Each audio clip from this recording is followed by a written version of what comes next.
Hey, I'm Lee Balcom, and you've been watching me probably talk about marriage.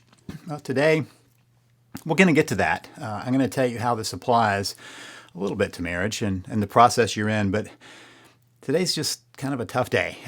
It's Monday as I'm recording this, and on Saturday, we had to put our sweet dog down. It was time. He had been suffering from mast cell tumors. Ziggy is his name.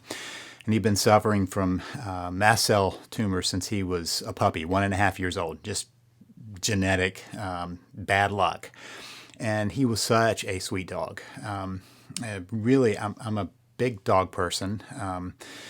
And he was my companion as I wrote many of the books you see behind me. And as I've done lots of my work, you've probably even, if you've listened to my podcast and you've heard some chomping in the background, that would have been Ziggy. If you've been in my VIP program and heard chomping during the conference calls or even a couple of videos, he's in the background chomping. And Ziggy was a good dog. Somebody said he sounds like he was one of a kind. And the fact is that every dog we've had and every dog you have is one of a kind because that's dogs. It's also people. And so we knew this day was coming for a while. We just didn't know when. We certainly didn't expect it to be Saturday.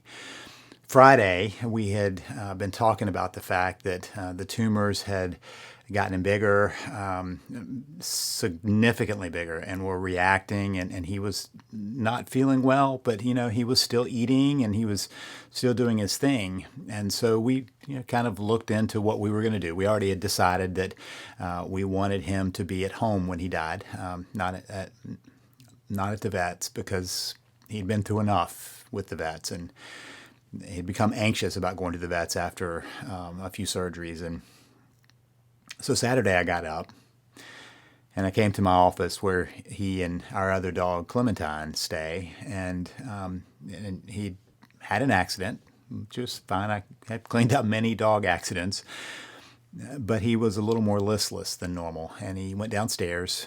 He wouldn't go outside. And I think for the first time in his life, even on surgery days, the first time in his life, I couldn't get him to eat. My wife had been praying that he would give us a clear sign when it was time, and he refused even treats. And the day before he had eaten well. I couldn't get him to go outside, and he lay down. But the real sign for us was his tail had stopped wagging. Never in his life was his tail not wagging. When they had to do surgery on his tail when he was a puppy, that's the first place the tumor showed up. They took me back and they said, "We want to show you something." They were trying to bandage him, and they would, hold his tail, and so his whole tail's wagging. They would grab it, and the rest of the tails, and they kept going up, trying to get to the place where they could bandage, and it was just going and going. He was a happy dog. He looks pretty happy in this picture. That was not long ago. But he also had a very melancholic expression a lot of the time, even though he was a very happy dog. But that wasn't Saturday. Saturday, we knew that he had taken a turn. And one of the things that we had promised was that we would make sure he didn't suffer. He'd been loyal to us for 9 years. We certainly had hoped for more, but he gave us 9 years of absolute loyalty. He loved everybody in our family. And since I worked at home for years in my home office, he was my companion during the day. But when anybody else came in, he was happy to be their dog too. And every night he wanted to be up against my wife on her lap. And whenever our kids were home, he wanted to be with them. And he slept with my son in my son's bed, and was really a family dog. So it's hard for all of us. We had a scare over the summer that we thought was the end, but he rallied, and so we got 3 more months of him being in a good place, and for us to enjoy him. He was the most adorable of puppies. He's like a stuffed animal and very loving all the time. And even with his little anxiety quirks, he was such a sweet dog. And so those decisions, if you've been through it, are not easy. And if you haven't been through it, I'm sure you can imagine it's just so difficult. Which puts us in this place of trying to make sense of what do you do. The first morning I came up yesterday morning to do my morning, and there was no Ziggy that was a part of my morning. Our other dog, Clementine, has never known life without Ziggy in it. Ever since we brought her home, she's probably been more his companion than the other way around, but he tolerated her well, and she spent her days with him and slept in the same room with him. And so she's been wandering around lost, not sure what to do.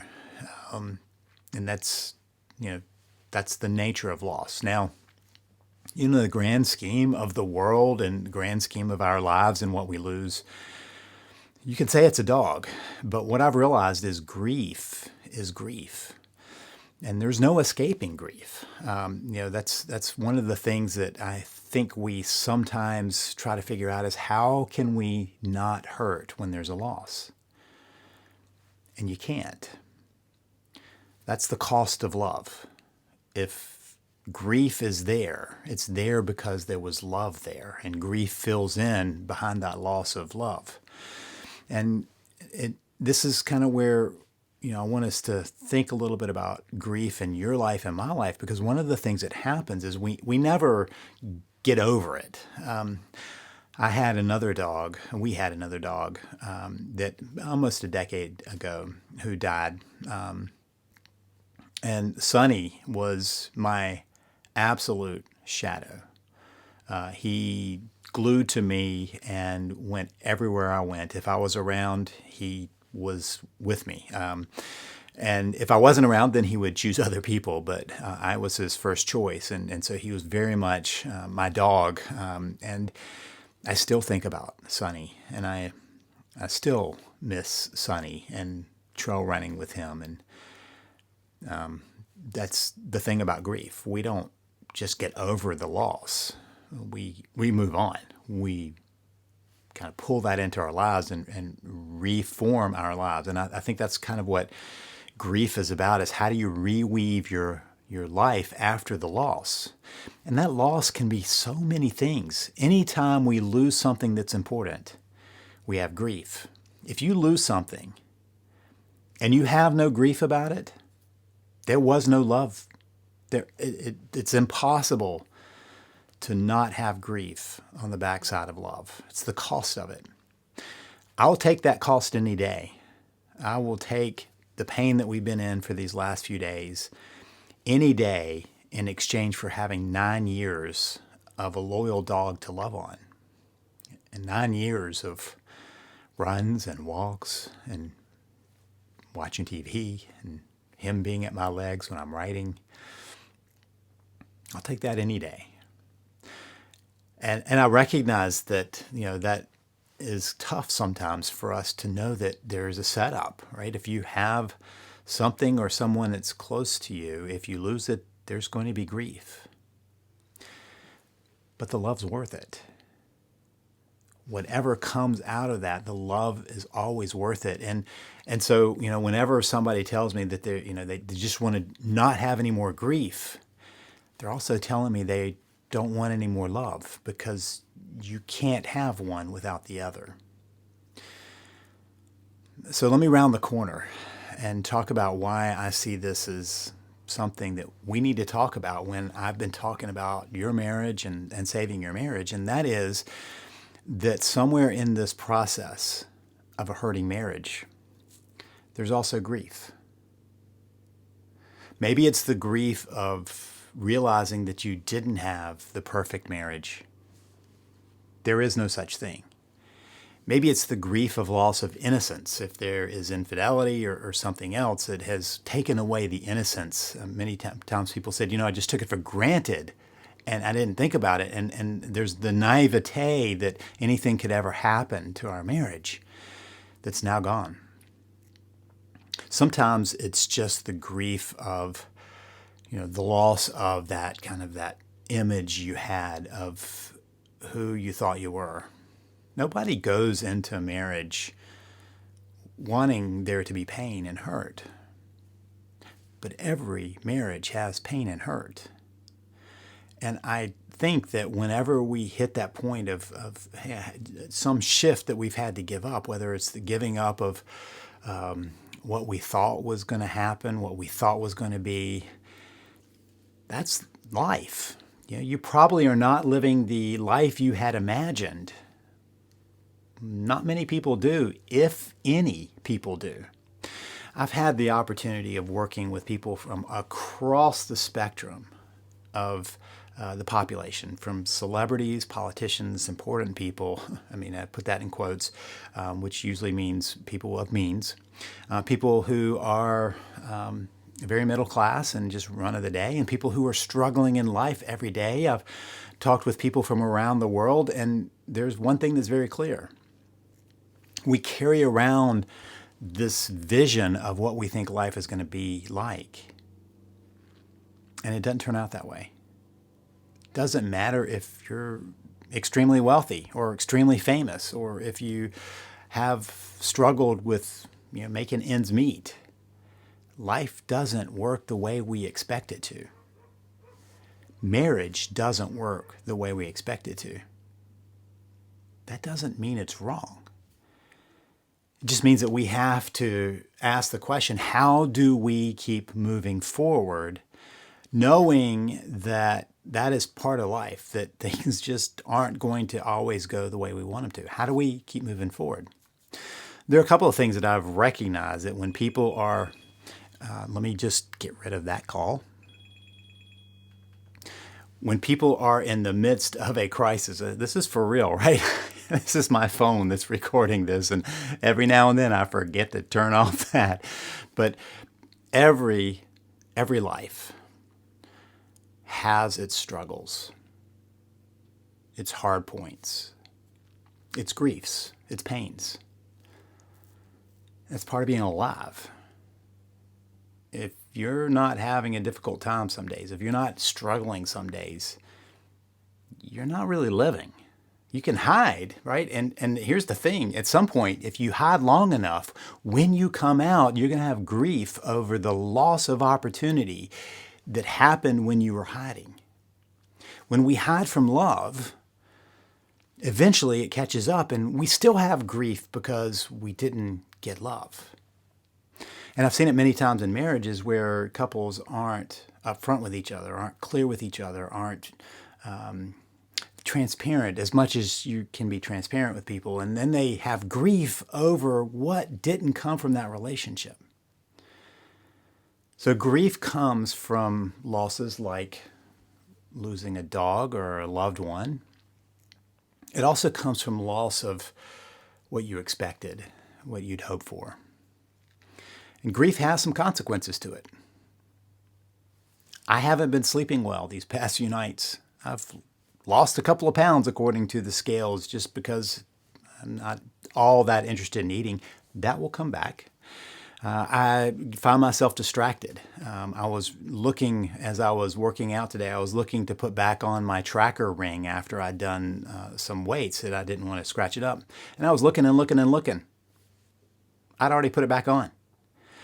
That's part of that grief that scrambles our brains a little bit. And that's part of what happens when people are working on their relationships is they lose track of the fact that the grief effect is real. And so that grief that you can experience along the way in this process can throw off your thinking a little bit. It's part of the reason that I suggest that people kind of have a plan of how they're going to execute. What did I do today? I got up and I made a list of what I needed to get done, with a checklist beside it so I can make sure I get done what I need to get done.